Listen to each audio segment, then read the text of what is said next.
నిండు కాపుతో ఉన్నటువంటి బొప్పాయి మన మిద్దె తోట మీద ఉందండి. ఇది రుచిగాను ఆరోగ్యంగా కూడా ఉంటుంది. ఇది ఎంత ఎత్తు పొడవు పెరిగినప్పటికీ మన మిద్దె తోటల మీద కూడా మనం పెంచుకోవచ్చు. దీని గురించి చెప్పాలంటే పండు, కాయ, ఆకు అన్నీ ఉపయోగపడతాయి. ఆకు అయితే వైద్యానికి చాలా ఉపయోగపడుతుంది. ఇంక ఈ చెట్టు మిద్దె తోటలో ఉన్నప్పటికీ ఎంత ఎత్తు పెరిగింది, కాయలు ఎలా కాశాయి, దీని ఆకులు ఎంత ఎడల్పుగా ఉన్నాయి, ఒక్కొక్కటిగా క్లియర్గా చూడండి. దీని గురించి ప్రతి ఒక్కటి డీటెయిల్గా మనం తెలుసుకుందాం. బొప్పాయి ఆకు రసం తినటానికి కానీ తాగటానికి కానీ మహా చేదుగా ఉంటుంది. అయినప్పటికీ జ్వరానికి మాత్రం చాలా బాగా పనిచేస్తుంది. బాగా చేదుగా ఉంటుంది కాబట్టి ఎలాగైనా కష్టపడి తాగాలి. ముఖ్యంగా ఇది డెంగ్యూ వ్యాధి వచ్చిన వాళ్ళకి మాత్రం చాలా బ్రహ్మాండంగా పనిచేస్తుంది. దీని రసం 3 పూట్ల 3 రోజులు కనుక తాగించినట్టయితే ఈ డెంగ్యూ వ్యాధి తగ్గటం గ్యారంటీ. ఇంకా శరీరంలో ప్లేట్లెట్స్ డౌన్ అయిపోయినాయి, చాలా వీక్ అయిపోయాడు అంటూ ఉంటారు కదా, ఆ ప్లేట్లెట్స్ కూడా చాలా ఫాస్ట్గా చాలా తొందరగా రికవర్ అవుతాయి. అంత గొప్ప గుణాలు ఉన్నాయి ఈ ఆకులో. ఉదాహరణకు నాకు బాగా తీవ్రంగా జ్వరం వచ్చినప్పుడు 2 years బ్యాక్ నేను ప్రత్యేకించి తయారు చేసిన దీన్ని త్రాగటం జరిగింది. దాని రిజల్ట్ నాకు బాగా కనిపించింది. అంటే మెడిసిన్ కంటే కూడా చాలా బాగా నాకు రిజల్ట్ కనిపించింది. అందుకే ఆ ఆధారంతో నేను గట్టిగా చెప్పగలుగుతున్నాను, ఎవరికైనా డెంగ్యూ వ్యాధి లాంటి జ్వరం లాంటివి వచ్చినట్టయితే బొప్పాయి యొక్క రసం తీసినట్టయితే మెడిసిన్ కంటే చాలా బాగా పనిచేస్తుంది. పైగా దీని నుంచి మెడిసిన్ నుంచి సైడ్ ఎఫెక్ట్స్ ఉంటాయని చెప్పి కొంతమంది అపోహలు ఉంటాయి. అటువంటి అపోహలు ఏమీ పడవద్దు. తక్షణమే మరి నివారణ కోసం బొప్పాయి ఆకు వాడండి అంటాను నేను. బొప్పాయి రసం తీసి కొంతమంది తాగటానికి చాలా ఇష్టపడరు. ఎంత అనారోగ్యంగా ఉన్నా కానీ బొప్పాయి రసం తాగాలంటే కష్టంగా ఉంటుంది. అటువంటి వారికి ఈ బొప్పాయి కాయ, పండుకాయ బాగా పనిచేస్తుంది. బొప్పాయి పంటలో ఉన్నటువంటి విశేషం ఏంటంటే టేస్టీగా ఉంటుంది, తీయగా ఉంటుంది, తినగలుగుతారు. రోగానికి కూడా అన్ని రకాలుగా పనిచేస్తుంది. ఇంకా ఇందుట్లో బొప్పాయి దీని చర్మంలో దీని తోలు తీసినప్పుడు ఇందుట్లో ఉన్నటువంటి విశేషం, దీని స్కిన్ని మన ముఖానికి పట్టీలాగా పట్టించినట్టయితే లేదా చర్మం మీద పట్టీలాగా పట్టించినట్టయితే రుబ్బేసి పట్టించిన తర్వాత 5-10 నిమిషాల తర్వాత కనుక స్నానం కనుక చేసినట్టయితే చర్మం నిగనికలాడుతుంది. అంతేకాకుండా బొప్పాయి పండు తినటం వల్ల కూడా రోగ నివారణ శక్తి పెరగటమే కాకుండా చర్మంలో ఒక రకం నిగారింపు లాంటిది వస్తుంది. చర్మం సౌందర్యాన్ని కోసం, ముఖ సౌందర్యం కోసం బయట నుంచి మనం అప్లై చేసుకోవచ్చు. లేదా మనం భుజించిన తర్వాత ఆహారంగా తీసుకున్నా కానీ చర్మానికి కానీ మన శరీరానికి కానీ హార్ట్కి కానీ అన్ని రకాలుగా ఉపయోగపడుతుంది. ఇంకా పచ్చి కనుక చూసినట్టే పచ్చి మనకి బొప్పాయి కాయలు ఉన్నాయి కదండి.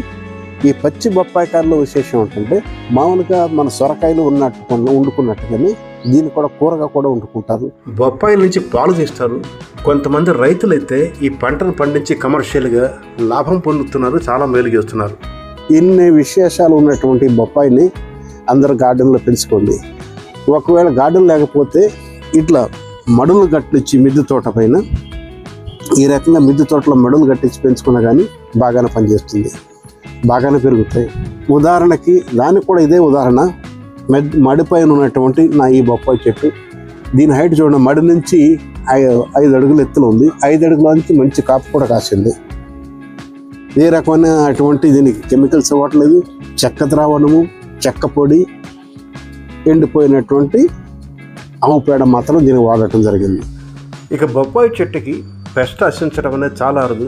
పైగా ఆర్గానికంగా మనం పెంచుతున్నాం కాబట్టి ప్రతి వారానికి ఒకసారి తప్పనిసరిగా నీమ్ స్ప్రే చేస్తుంటాం కాబట్టి, పైగా దీని చుట్టూ ఉన్నటువంటి మొక్కలు అన్నిటి కూడా నీమ్ స్ప్రే చేస్తుంటాం కాబట్టి ఏ రకమైనటువంటి పెస్ట్ ఇంతవరకు రాలేదు. ఇక కుండీ పెద్ద సైజు ఉన్నట్టయితే దీన్ని కుండీల్లో కూడా పెంచుకోవచ్చు.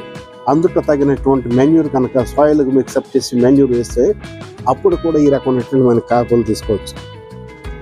ఈ విషయాలన్నీ కనుక మీకు నచ్చినట్లయితే ఆరోగ్యపరంగా మీరు వాడుకోవాలని చెప్పి అనుకుంటే, ఆర్గానిక్గా ఫ్రూట్స్ తినాలనుకుంటే ది బెస్ట్ ఫ్రూట్ బొప్పాయి అని చెప్తాను నేను. బొప్పాయి పండు చాలా రుచిగాను ఆరోగ్యంగాను ఉంటుంది. దీని స్కిన్ పడైపోకుండా పేస్ట్ లాగా చేసి ఒంటికి పట్టించుకుని స్నానం చేస్తే శరీర కాంతి పెరుగుతుంది, ముఖ వచ్చేస్తూ కూడా పెరుగుతుంది. కాయ వండుకోవచ్చు. ఇంకా ఆకులు అయితే దీని రసం దివ్య ఔషధం. సరే, ప్రస్తుతానికి ఇప్పుడు పండిపోయినటువంటి ఒక కాయలు చెట్టు నుంచి కింద నుంచి ఒకసారి పై వరకు చూడండి. పైన ద్వారమొక్కిన కాయలు కూడా ఒక్కొక్కటిగా పండుతూ వెళ్తూ ఉంటాయి మనకి. సో ఒక్కొక్కటిగా మనం హార్వెస్ట్ చేద్దాం. చూసారు కదా,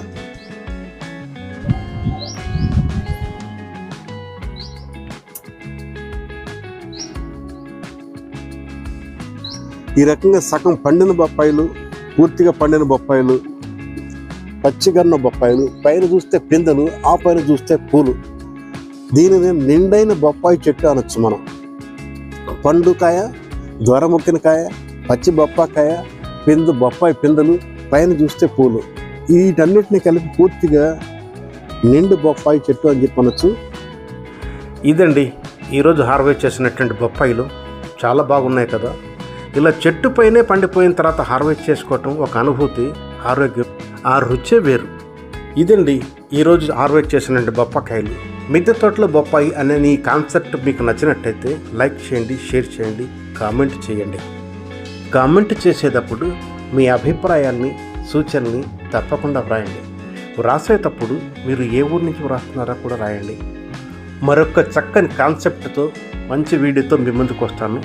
అప్పటి వరకు మీ యొక్క కామెంట్స్ కోసం ఎదురు చూస్తూ ఉంటాను. మరి జై హింద్.